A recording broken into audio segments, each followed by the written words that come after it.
I'm Tiffany, and this is Towering TBR. I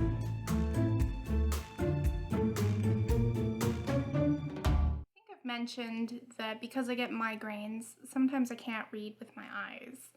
And so I rely on audiobooks a lot of the time to hear the story. And I have come up with 4 different things that I think indicate the audiobook will be great. So I've got them into 4 categories, and I'm going to recommend a book that fits that category. So the categories that I think make an audiobook extra wonderful are accents, especially if it's in a location where I don't necessarily understand the pronunciation of all the words or the names. An experienced narrator / the author reading their own work. The reason I lump them together is because experienced narrators know how to tell a story, taking a big breath in the middle, or sighing or sneezing, or other things that can get you kind of out of the story. The third category is celebrities, and the fourth is full cast audiobooks or radio plays. So for the first one, accents, I want to recommend the book Under the Idolatries by Chinelo Akparanta. This book is set in Nigeria, and Robin Miles, the narrator, has a Nigerian accent, which really helps immerse me in the story.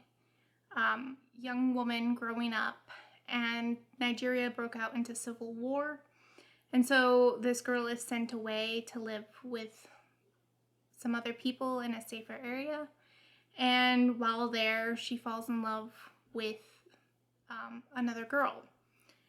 And unfortunately, homosexuality in Nigeria, I can't remember if it's actually illegal or if it's just really frowned upon, but her mom is not accepting of this, and we really learn a lot of her coming of age in a war-torn country and finding out her sexuality and finding like-minded individuals.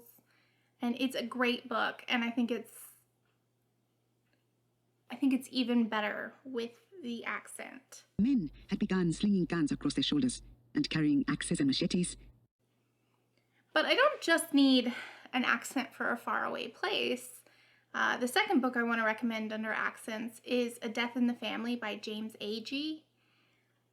The narrator is Lloyd James, and he has such an iconic Southern accent, and I loved it so much. I looked up all the other books he's narrated.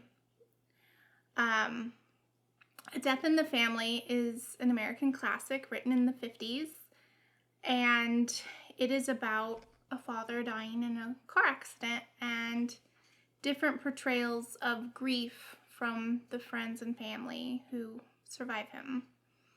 It's an amazing book, and I think it's even better with the audiobook. We are talking now of summer evenings in Knoxville, Tennessee, in the time that I lived there so successfully disguised to myself as a child. For the next category, experienced narrators and authors who read their own work, I've picked out 1 book each.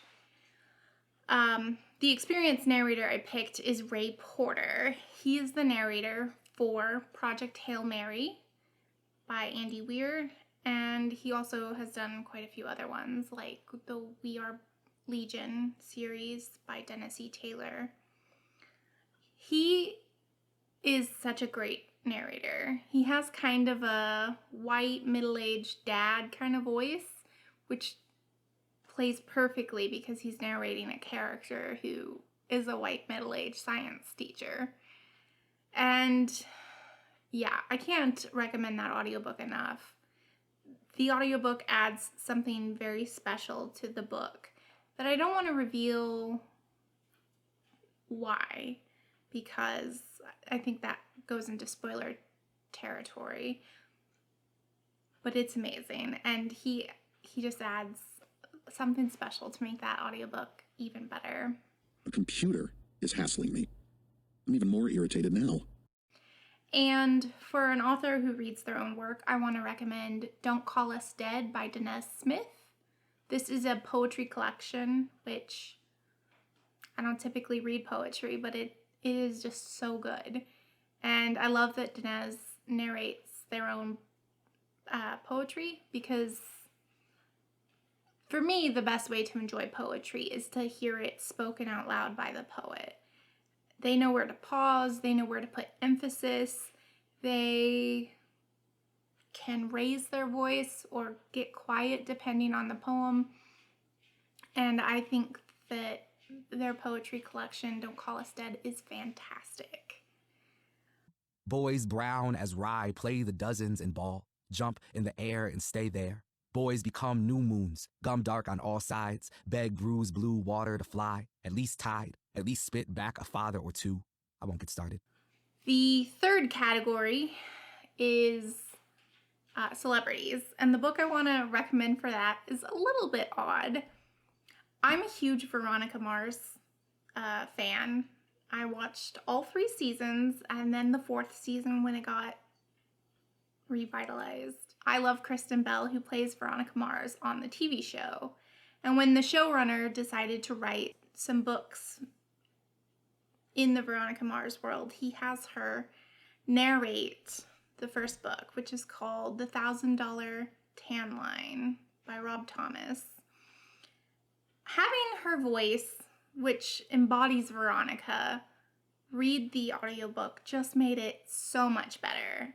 The reason I know that for sure is because the second book is not narrated by Kristen Bell, and quite honestly, it's not wonderful. So, definitely recommend the first one that's narrated by Kristen Bell. The buses began to roll into Neptune, California late Friday afternoon and didn't slow up until Monday. The last category is full cast audiobooks and radio plays. These aren't the same thing. A full cast audiobook means that each character, including the narrator if there is one, gets their own voice actor. And a radio play, or an audio play actually, is dramatized. It has sound effects, it has music, it has all these things, including a full cast audiobook. So the audio play that I want to recommend is The Utterly Uninteresting and Unadventurous Tales of Fred the Vampire Accountant by Drew Hayes. I picked this up on a whim. I think my library might have recommended it. And the title right there is so interesting. But I loved this story, and apparently it's a 7-part series, so I'm actually quite excited to pick up the next one. However, the book is about Fred, who is an accountant, and he was recently turned into a vampire. And on a whim, he decides to go to his high school reunion, and when he's there, he meets up with an old friend, and it turns out she is a monster hunter, and the high school is being attacked by werewolves. That's how it starts. And, they team up together and deal with different supernatural occurrences. Quite honestly, it reminded me a lot of, Buffy, but I don't know, maybe I just don't have very many vampire references. After a few failed feeding fiascos left me leaning toward starvation, I opted to use a different set of my skills to secure sustenance. So, yes, those are the 6 books I would like to recommend in those 4 categories. Quite honestly, I could have made a much longer video, so let me know. Do you want a part 2 or maybe even a part 3 if I decide to make it a series? Let me know down in the comments below.